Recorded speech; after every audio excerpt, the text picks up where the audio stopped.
Mad Knicks giving you a round 2 recap. Let's just get right into it, man. I ain't gonna waste your time, man.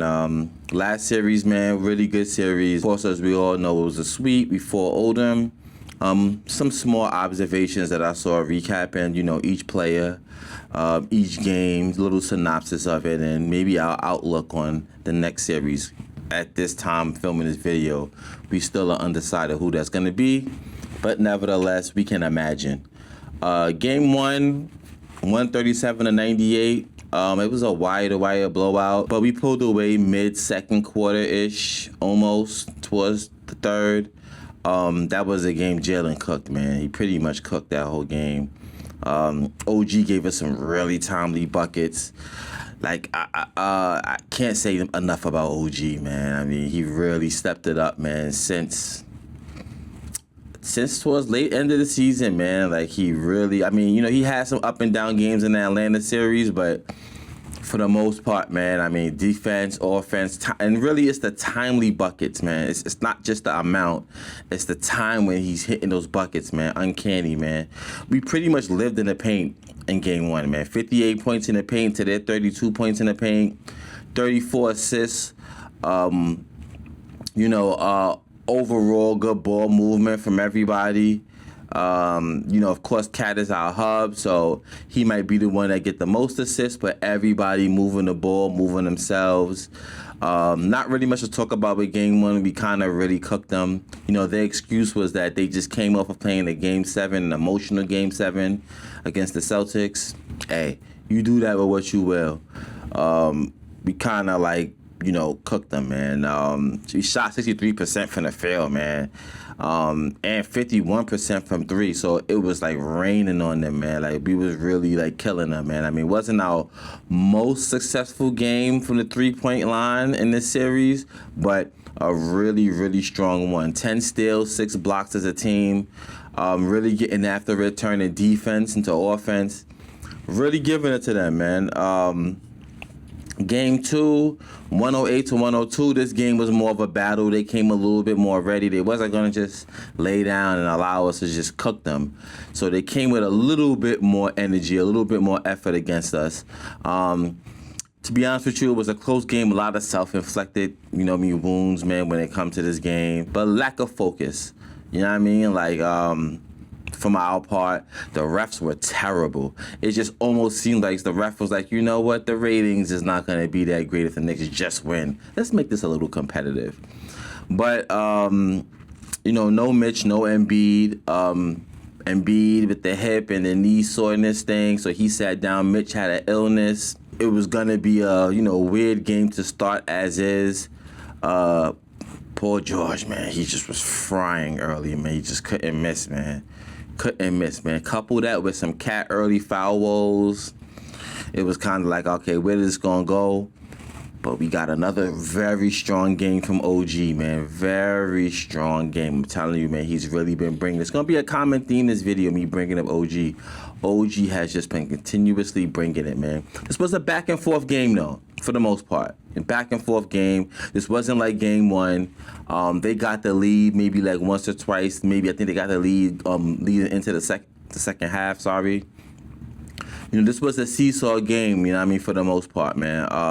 OG gets injured at the end of the game. Towards the end of the game, it was a hamstring injury. Kind of didn't notice it until it was like, where's OG? Sherman is playing. OG not going to come back in? And they put it out there. It was a hamstring injury. He looked okay, though, man. He was still trying to go for a dunk and asking for the ball. So, it was a little bit like, oh boy, here we go again. Just Knicks PTSD. The Sixers went cold at the end, man. They just was jacking up threes, missing every 3. Couple that with Jalen Brunson's clutch shots. He had 2 clutch shots, and then Mikal Bridges hit another clutch shot. We really pulled out that game, man. Very good, strong win. Never really felt like we was going to lose it, but as far as the score is concerned, 108-102, it was somewhat of a battle.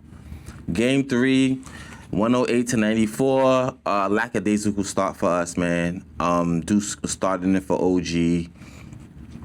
It just was a very, lazy game in the beginning. We just didn't bring out game one's effort from the start at least. They made an adjustment. They went Joel Embiid guarding Josh, something that we kind of spoke about before, possibly them trying to put Embiid on Josh and have him roam free and allow Josh to be the three-point shooter or to dare Josh to shoot the three, which he's been doing really good all year. So I didn't know how far they thought they was going to get with that one, but that was their adjustment and they had to make one. They're down 0-2. So, another Paul George hot start, man. Pretty much all series, Paul George just started cooking early on, man. He phases out at the end, but the first quarter, he's bugging out, man. And all we had to do was really wait that storm out because he was wilding. They overall was kind of wilding. A couple alley-oops to VJ Edgecombe, and, they were wilding. They got the crowd involved, but we just stay poised. It's a storm. Just wait it out. We kept it competitive, though, and then we punched back, man. And that's when this became a Landry Shamet game. Landry Shamet saved this game. I know Jalen had the points. I know Cat, he had the points and he had the stats. Mikal had some really good points as well, but Landry Shamet, man, he was going crazy this game. And I mentioned it. I said I wanted Deuce specifically to get a 20-point plus game. We needed that from Deuce. I was primarily talking about the bench.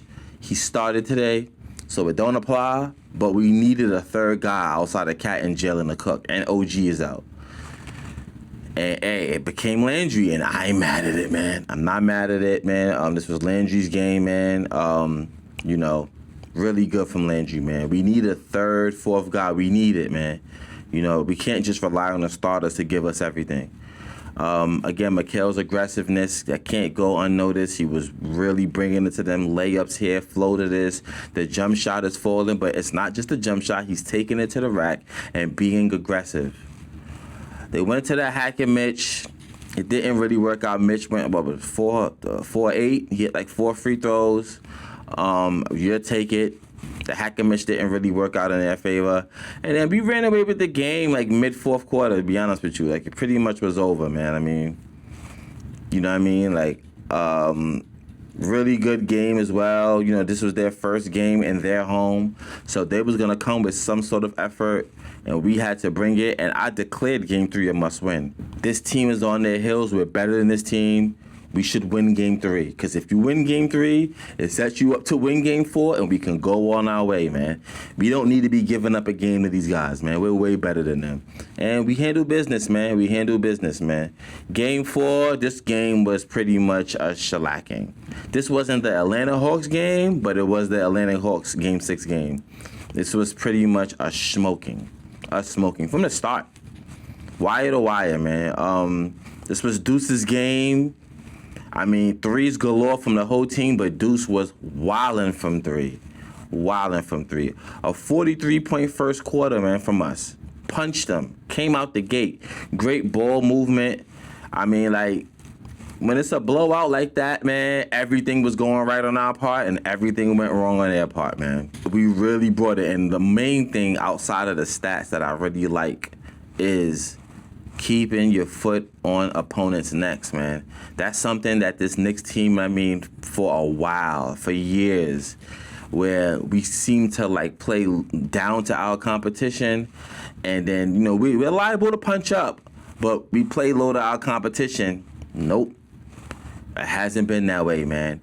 We have kind of really been sticking it to our opponents, especially when we got them against the ropes, man. I really like that, man. Let's get to the player analysis. Jalen Brunson this series, Game 1, he had 35, 12 for 18 from the field, 3 for 6 from 3. Game 2, he was 26 points, 9 for 21 from the field, 1 for 5 from 3, 6 assists. Game 3, 33 points, 11 for 22, from the field, 3 for 8 from 3, 5 rebounds, 9 assists. Game 4, 22 points, 8 for 17 from the field, 6 for 10 from 3, 6 assists. I have Jalen up, man, 9 for 21 in Game 2, well, you can really say 2 games, not 3. 9 for 21 from the field. In Game 2, Game 4, 8 for 17 from the field. Game 4 was really blowout. So everybody was just putting up shots just to keep the lead as big as it was or extend it. That I'm not going to go too crazy about. He still was 6 for 10 from 3 in game 4. So, you got to kind of weigh both of those out, man. 8 of his field goals that were made were threes. Game 2 probably was really like the lowest, as far as efficiency is concerned. 9 for 21 from the field, 1 for 5 from 3. But who's nitpicking, man? We won all 4 games. He has moments where he does shoot for a high volume, but doesn't happen all the time. And he's our best player, so it's expected. So I have him up, man. He gave us some real clutch moments this series. I feel like he's had the boosters on. Maybe, man, remember late in the season, there was conversations out there. Yo, what's up with Jalen? Is he all right? Like, he's moving slow. Is he hurt? That hasn't been the case, man. Pretty much this whole playoffs, man. He's been back to being a Jalen as we know, man. So I have him up. Mikal Bridges, game 1, 17.7 for 10 from the field, 3 for 5 from 3, 5 assists, 18 points, 9 for 13 from the field, 5 rebounds. Game 3, 23 points, 8 for 14 from the field, 2 from 4 from 3. Game 4, 6 for 10 from the field, 6 assists, 4 rebounds. And Mikal Bridges up, playing really good this series. Ever since Game 6 against the Atlanta Hawks, he has been playing really good, man. And this is what you asking for. That maybe 16 to 25. That's perfect, man. Shoot for a high clip. You know what I mean? 9 for 13 from the field, 7 for 10 from the field, 8 for 14 from the field, 6 for 10. Like, this is what you talking about. Give us a few rebounds, knock a few threes. This is all you're asking for, man. You're not asking for Mikal Bridges to get 30. That would be great, but that might be a little difficult having Cat and OG on the team. Just give us 15 to 25 points, man, and we're square, man. And with the defense, man, Maxey, he really locked down Maxey, man. So really good for Mikal Bridges, man. I have him up. OG, 18 points from game 1, 7 for 8 from the field, 2 for 2 from 3. Game 2, 24 points, 9 for 17 from the field, 2 for 7 from 3. He got injured late in the fourth quarter he got injured, and then 2 DNPs. I have him neutral. I have to have him neutral. He got injured, 2 DNPs, so he only played half of the games. And in game 2, he left in the fourth quarter, but OG has been on a tear, man. He has been on a tear. I have him neutral. I'm not going to have him down because he's really been almost our best player, man, this series, man. I mean, I know Cat's been doing what he's been doing. I know Jalen has been clutch, but OG, when you consider on the defensive end as well, and Cat's been playing defense, but OG, man, has been like a godsend, bro. I mean, he's been nothing short of phenomenal for us, man. So I can't put him down. I'll put him neutral because of the 2 DNPs. Josh, game 1, 8 points, 8 rebounds, 6 assists. Game 2, 5 points, 7 rebounds, 6 assists. Game 3, 12 points, 6 for 12 from the field, 11 rebounds. Game 4, 17 points, 6 for 10 from the field, 4 for 6 from 3, 9 rebounds. I have Josh up. This is what you're expecting from Josh, man. Give us some rebounds, give us some assists. You know what I mean? Between that 8 to maybe about 16, 15-point range from Josh. Really good, man. The last 2 games, he shot really from a good clip, 50%, damn near. Well, game 4, he shot 60% from the field. Really good. I mean, most of it is not really shooting. He goes to the rack, so high, high percentage points. Really good. Really good games from Josh, man. And then, the guarding, man. He's guarding Paul George. Paul George is hot in the first quarter, but the rest of the game, he's not so much hot. You want to say that's Paul George and not a lot of Josh. I say it's both. I have Josh up, man. I have Josh up. Cat, game 1, 17 points, 7, 11 from the field, 6 rebounds, 6 assists. Game 2, 20 points, 6 for 8 from the field, 10 rebounds, 7 assists. Game 3, 8 points, 3 for 8 from the field, 12 rebounds, 7 assists. Game 4, 17 points, 5 for 7 from the field, 2 for 3 from 3, 10 assists. I have Cat up. Game 3, I get it, 8 points, 3 for 8 from the field. He still had 12 rebounds and 7 assists. He was in foul trouble. I always thought that this was going to be a tough series from Cat, man, because of Embiid being such a foul merchant, that it was just going to be tough for Cat to navigate that. He gets handsy. He's not the most disciplined defensive guy, even though he gives effort, but not the most disciplined. So I get it. I understand. I know, no excuse. He's supposed to be disciplined. He's not. Let's work with what he is and not what we imagine him to be. But for the rest of the series, man, him being our hub, man. Game 1, 6 assists. Game 2, 7 assists. Game 3, 7 assists. Game 4, 10 assists. He's still giving you rebounds. And he's always hovering around 20, except for Game 3. Man, I got Cat up, man. I'm not arguing, man. Argue with a wall. Mitchell Robinson, 2 points, 4 rebounds. Game 2, DNP. Because of the illness. Game 3, 6.6 rebounds. Game 4, 6.6 rebounds. 2 for 4 free throws, if you will. Game 3, he hit. It was 4 for 8 from the free throw line.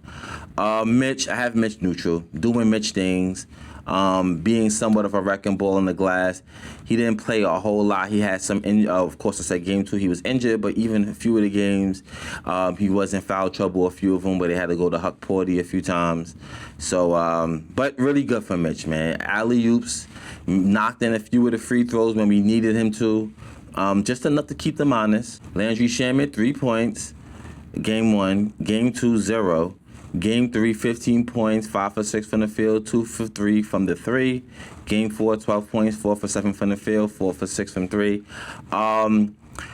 It's a mixed bag. It's up, down, very inconsistent. First 2 games, non-existent for the most part. Game 3 did really good for us. That was his game. I mean, to be honest with you, shot 5 for 6 from the field and 2 for 3 from 3. I mean, and the defense. So Game 3 was his game, man. Game 3, he should have, I don't know if he did it, but he pretty much should have had the game ball. Game 4 was a blowout, but still gave us something. So I have him up, down. I have him the down part, the first 2 games, and the up from these last 2 games. And hopefully beyond, man, because we need Landry, man. So he's really kind of coming in and really just showing up, man. Just showing up for us, yo. We need more from him. We need more from the bench. Jose, Game 1, 5 points. Game 2, 3 points. Game 3, 3 points. Game 4, 7 points. I have a Jose neutral. He's just doing what Jose been doing. Not really playing a whole lot of minutes, but when he is, he's out there giving us a little bit of points. He's, the defense kind of took a step back, if you will. But, nevertheless, Jose's doing what he's supposed to do. JC, Game 1, 2 points. Game 3, 6 points, 5 assists. Game 3, 4 points, 5 rebounds, 3 assists. Game 4, 7 points, 3 assists. I have JC up, man.